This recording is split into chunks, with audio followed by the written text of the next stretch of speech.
Assalamualaikum warahmatullahi wabarakatuh. Waalaikumsalam. Alhamdulillah bertemu lagi kepada saudara saya yang gendut tapi larinya cepat. Nah, mudah-mudahan gak tersinggung saya ngomong. Wah, biasa. Kita itu bersaudara. Ini namanya saudara. Bersaudara Mas ya? Nah, pengesannya takbir lagi Mas. Saya 99 Oh, Bogor. berarti kan bukan 2017, 2018 ya? Bukan. Nanti kalau nanti dikecer lagi. Sih Mas, kita mau berbicarakan sekarang lagi Lagi rame tentang hak cipta, lagi rame tentang nomor 41 hak paten, tentang klasifikasi nomor 25. Ini di dalam PSHT ini sudah tentu mempunyai kekayaan. Iya. Kekayaan yang sudah diatur dalam undang-undang negara ya. Iya. Contoh senam jurusnya, tentang bajunya, tentang gambarnya dan lain sebagainya. Tapi kalau kita melihat framing tentang 41-nya itu mensikapinya gimana? Ya, Sikapnya. kalau kita sih karena menurut kita keyakinan kita dalam posisi yang benar, kita tenang saja. Karena apa? Pada prinsipnya ketenangan itu pastinya mempunyai dasar alat bukti yang kuat. Oke, Kalau ya. tanpa alat bukti yang kuat, dia biasanya justru membuat framing gitu. Dia tidak bisa dibuktikan gitu. Ya. Oke. Nah terus apa yang kita miliki sebenarnya itu di dalam PSHT kita? Kan PSHT dengan PPSHTPM berbeda ya. Iya, berbeda. PSHT itu kita punya apa tentang tentang jurusnya, tentang apa ini? Ya jelas kan organisasi kita berbadan hukum. Ya. Dengan berbadan hukum itu kan jelas legalitasnya. Sehingga dengan karena badan hukum pasti gitu ada namanya merek kelas 25. Kelas 25 itu adalah misalkan baju sakral yang kita buat latihan kita mau pakai training. Nah. Ya itu kan juga nanti untuk dipentaskan seandainya ke kenegaraan kan nggak pantas. Tapi kalau Emang mau kita jaipongan?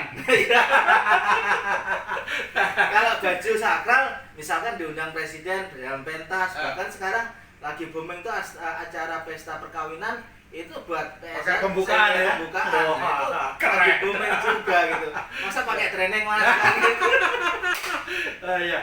Nah terus berkaitan tentang kita mempunyai senam dan jurus itu sudah diatur atau belum tuh? Ya jelas mas, intinya kan kita tuh tenang, pasti gitu. Karena memang kelembagaan pastinya mengatur pada aset-aset yang lain. Sehingga apa dengan aset-asetnya yaitu ada namanya hak cipta, ya, hak paten. Nah, jelas gitu. Misalkan kita itu mau jurus 1A misalkan. Itu kan peragaannya seperti apa? Ya. Itu udah kita patenkan, haknya sudah ada. Masa kita mau latihan silat nggak punya gerakan? Nah, landasannya apa dong? Landasan kan panggung, langsung jogetan mas. Oh gitu. Ya kan sudah punya 41. Nanti jogetan juga dilindungi oleh undang gitu. Kan jadi asik gitu ya. Asik Ya, ya. makanya kan begitu kelas 25 itu berkenaan dengan ya apa itu tadi yang masalah baju kain, hak cipta, hak merek, yaitu yang tadi ya. Terus adalah hak paten, mempatenkan keseluruhan yang ada menjadikan organisasi. Misalkan tadi yang saya katakan senam, jurus, toya, ayam jago, bujang, Bubur rampe. itu ada semuanya. Lah masa nggak diselamati mas? Mau disahkan nggak pakai tumpeng terus pakai apa dong? Oke. Gitu. Berarti kan ini ceritanya semakin keren. Satu, memang keahlian membuat framing, keahlian membuat doktrin itu bisa menyesatkan. Iya, menyesatkan. Kesesatan yang melanda seluruh dunia. Makanya sampai timbul admin dunia. Timbul admin dunia yang ya salah. Luar biasa. Tapi gini mas, kalau bagi saya sih simpel. Yang biarin saja melakukan perbuatan-perbuatan zalim itu. Semakin banyak perbuatan, intinya kan apa? Semakin tindak pidananya itu jelas. Ya kita bodoh nih. Saya nggak mengatakan bodoh ini dengan lah. Intinya kalau dalam bahasa hukum, perbuatan seseorang ya yang tidak jelas, tidak punya legal standing, terus berbicara di depan publik dan berdampak menjadikan kericuan. Dan akhirnya terjadi kayak kemarin yang di Wonogiri, mandi kata jenengan mandi di apa itu? Mandi water kanan ya. Nah itu kan juga bagian apa itu? Oh gitu. iya.